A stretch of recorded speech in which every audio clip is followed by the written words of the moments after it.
Asked the Minister for the Department of Infrastructure how many bus services have been cancelled on each day since Saturday, 14th of May 2022, and why and whether similar issues are affecting the trams and trains, and if you'll make a statement. Thank you. Mr. Speaker, on Saturday the 14th of May 2022, 33 bus services out of 527 were cancelled.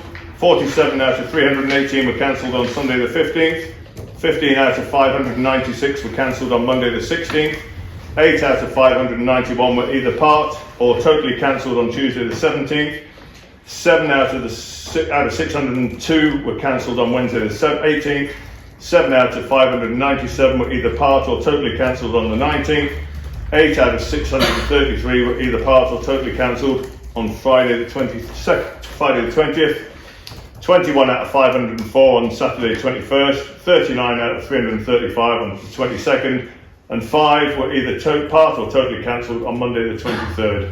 At present, no cancellations are expected today. I haven't heard of anything in the last 20 minutes. Well, this morning. It was, yeah.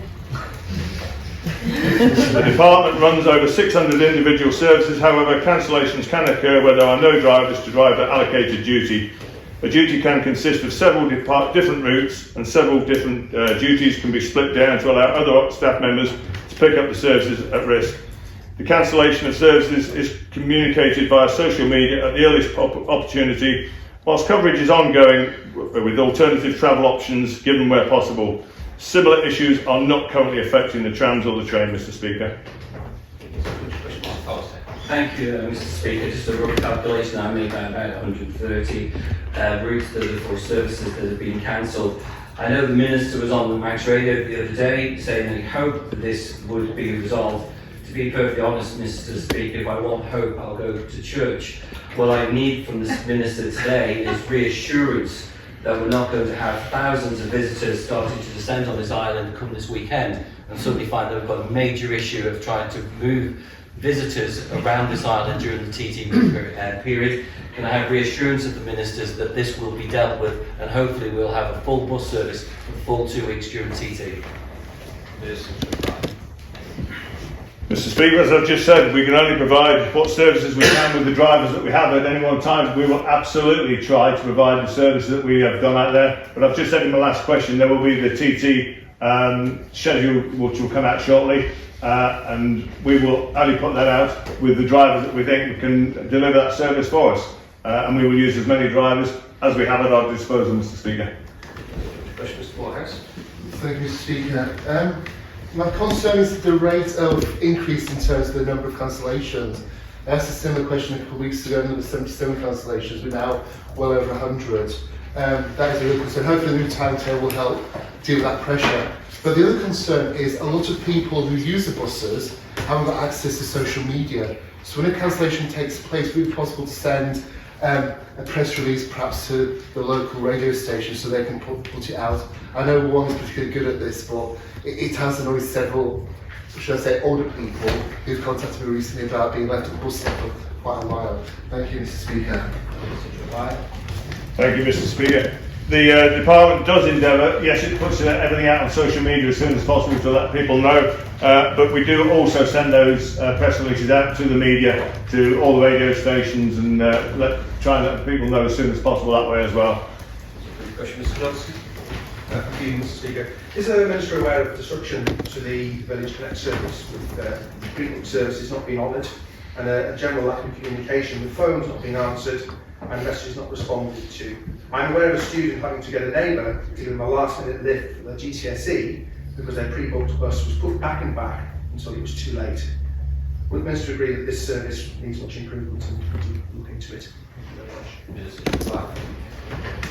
I would agree with the Honourable Member, Mr. Speaker. I'm absolutely not aware of that situation has occurred, and obviously when people phone up to book a service it gets put back and they don't turn up or whatever.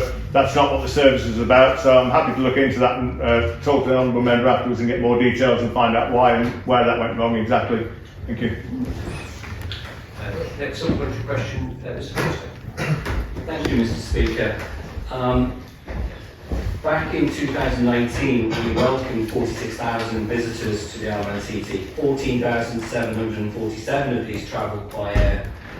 I've given information from the Minister this morning. I hope he understands the seriousness and the concern that I have in respect of our infrastructure. Can I ask the Minister if he's had any dialogue with the Council of Ministers and his own department, and do they have any contingency plan in place, especially at the weekend, if we have a serious issue where visitors are coming to the Isle of Man, waiting for buses at the airport and the ferry terminal, and there's no bus there to collect them? Thank you.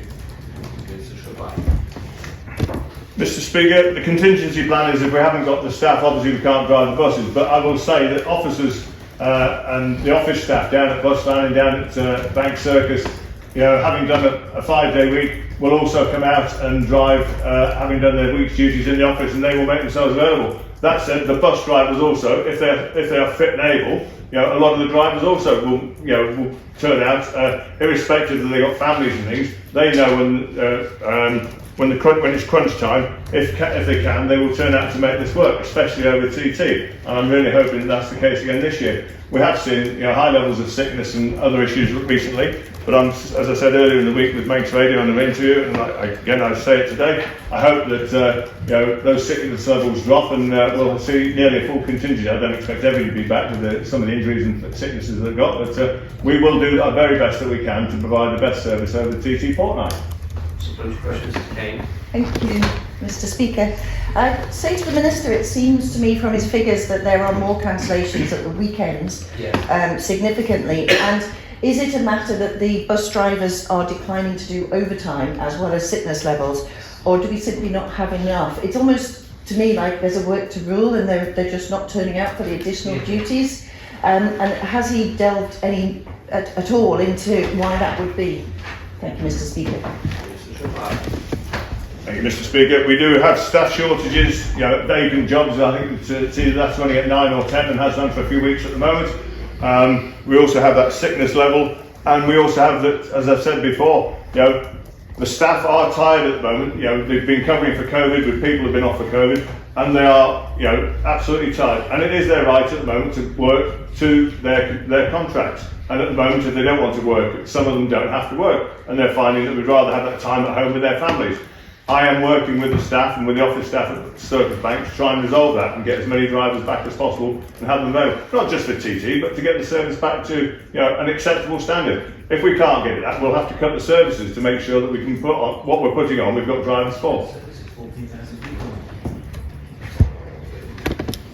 Next question to Thank you, Mr. Speaker. I'm slightly concerned on two levels here. The first one is the number of cancellations is really just the iceberg on top of the water. We've got all the management towns being involved in actually keeping the buses going, all the officers town, all the other things, which is a big concern. In terms of dealing with this situation, is it the case that Bus Landing has employed several bus drivers from the UK, it's been alleged 6, and they're now coming to the island and they will help deal with this short-term issue? Thank you, Mr. Speaker.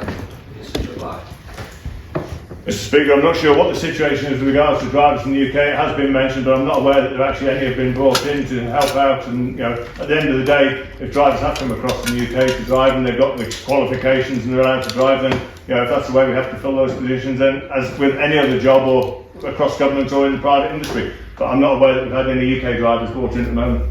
Thank you, Mr. Speaker. Would the Minister agree with me? I think he would, because I think he just hinted to it, but a good bus service is not just for TT, it's for the whole year round. And are our drivers facing a serious burnout over TT? What provision is in place to reduce the impact on services after the TT fortnight when our bus service provides a vital lifeline for many of our residents? Mr. Speaker, we will look at the level of drivers that we have available, but we are looking, we are constantly, and have been for some time now, somewhere between 9 and 12 drivers short, with people retiring or leaving for whatever reason, and we will look at the service that we have to provide, and we are reviewing that, and it may well be that after the TT period that we decide we haven't got those drivers and we go back to a lesser service, so we can make sure that we've got less routes, but we have the drivers to provide those routes for us. This issue's getting a good area. I've got 3 left on my list, so then we'll move on. Next is Mr. Thomas.